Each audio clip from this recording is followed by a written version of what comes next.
Hay una idea muy popular en el mundo cristiano con respecto a la interpretación de los 10 mandamientos en el Nuevo Testamento.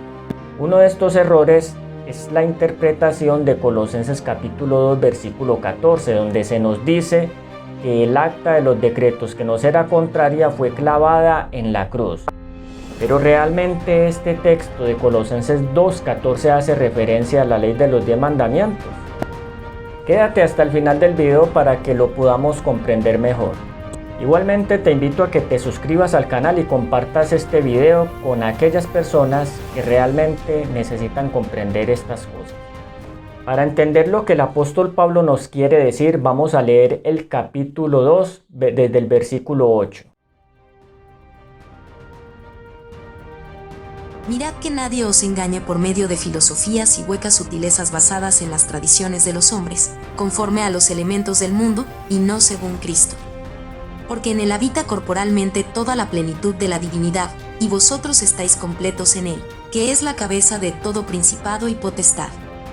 En él también fuisteis circuncidados con circuncisión no hecha por mano de hombre, sino por la circuncisión de Cristo, en la cual sois despojados de vuestra naturaleza pecaminosa. Con él fuisteis sepultados en el bautismo, y en él fuisteis también resucitados por la fe en el poder de Dios que lo levantó de los muertos. Y a vosotros, estando muertos en pecados y en la incircuncisión de vuestra carne, os dio vida juntamente con él, perdonándoos todos los pecados. Él anuló el acta de los decretos que había contra nosotros, que nos era contraria, y la quitó de en medio clavándola en la cruz. Es evidente que el apóstol Pablo le está diciendo a los colosenses que había hombres que estaban tratando de introducir en la iglesia ideas erróneas respecto a la fe. Y como él está hablando acá de circuncisión no hecha de mano, de tradiciones, huecas sutilezas, podemos entender que él podía estar haciendo referencia a las principales ideas que se estaban tratando de introducir y de dividir la iglesia. ¿Cuáles eran las más populares en ese tiempo? El gnosticismo, los ebionitas y el paganismo. Como algunos de los primeros cristianos sentían un fuerte apego todavía por las tradiciones judías, esto hizo que algunos de ellos desarrollaran ideas alternativas y contrarias al principio del Evangelio tal cual Jesús le había enseñado a los apóstoles. En Colosenses 2:14 la palabra griega que se utiliza para hablar de acta o manuscrito o cédula, o según la versión que usted lo quiera mirar, es la palabra griega hierógrafo. Y ese término se utilizaba para hablar de un documento firmado en la antigüedad, como pagaré. Es un documento legal que se firma cuando se tiene una deuda y no hay forma de pagarla en el momento. Entonces el pagaré establece un tiempo de plazo y la persona que tiene la deuda se compromete al terminar ese plazo de poder pagar el dinero o lo que está debiendo. Básicamente hay un acreedor que es el que posee el pagaré y un deudor que es el que lo firma como responsable de la deuda. Y ese es el término correcto cuando está hablando en ese texto del acta de los decretos. ¿Cuáles decretos? Ese otro término griego, dogma, que significa o está hablando de preceptos, estatutos como tal. Lo que nos quiere decir el texto es que había un documento antiguo en el cual estaba registrada la deuda de los hombres y que a causa de esta deuda Jesús vino y al morir en la cruz, Él pagó esa deuda por nosotros. Como resultado, la deuda queda saldada. En el judaísmo rabínico se creía que Dios era un acreedor y el hombre era un deudor. Incluso en las oraciones del Año Nuevo judío se decía lo siguiente: por causa de tu gran misericordia, borra todos los documentos que nos son contrarios. ¿Ven la similitud con lo que está diciendo el apóstol Pablo en el texto respecto a que el acta de los decretos nos era contraria?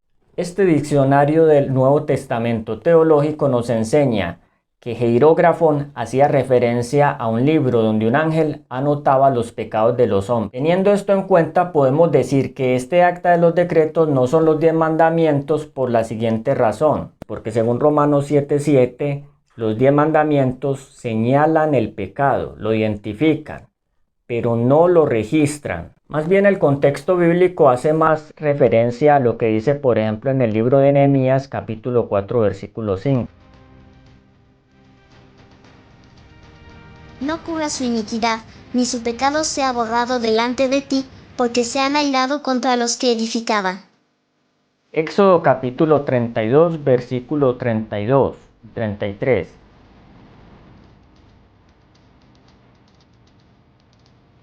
Entonces volvió Moisés ante Jehová y le dijo, puesto que este pueblo ha cometido un gran pecado al hacerse dioses de oro, te ruego que perdones ahora su pecado, y si no, bórrame del libro que has escrito. Jehová respondió a Moisés, al que peque contra mí, lo borraré yo de mi libro. Se hacía de la siguiente manera este registro en la antigüedad. El pecador llevaba un animal, un becerro, un cordero o un carnero al santuario. Allí lo ofrecía en el altar de sacrificio y confesaba sus pecados sobre él. Luego el animal moría derramando su sangre y esta era rociada en el altar y llevada al interior del santuario donde quedaba registrada esa muerte. Cuando esto sucedía, el pecador quedaba libre de ese pecado. No se le imputaba más porque se consideraba que había sido perdonado. Pero ¿dónde quedaba el registro de la deuda pagada por el Cordero a favor de ese pecador? Adentro en el santuario, en el lugar santo, en el altar de oro, se colocaban los cuernos del altar y era un símbolo que había quedado perdonado el pecado de la persona.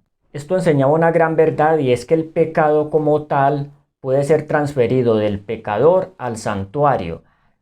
Por lo tanto, el registro en el santuario constituye el pagaré a favor del pecador, pero la deuda queda aplazada hasta el momento en que se hiciera el pago total. ¿Quién hizo el pago total por la deuda? Pablo nos dice en Colosenses 2:14 que fue Cristo. Cuando murió en la cruz, él clavó la deuda de ese pecador que un día ofreció un cordero como sustituto por su pecado. Entonces lo que quedó clavado en la cruz no fue la ley de los 10 mandamientos, sino la deuda del pecado que la persona tenía y que estaba registrada en el sistema simbólico de transferencia del pecado al santuario. La transferencia al santuario era lo que constituía el pagaré, así como una deuda es transferida a un pagaré hasta que llegue el tiempo donde se pague la deuda. Jesús pagó la deuda de tu pecado. Jesús clavó tu pecado, no clavó la ley de los 10 mandamientos. Eso es absolutamente claro cuando lo leemos claramente con el contexto.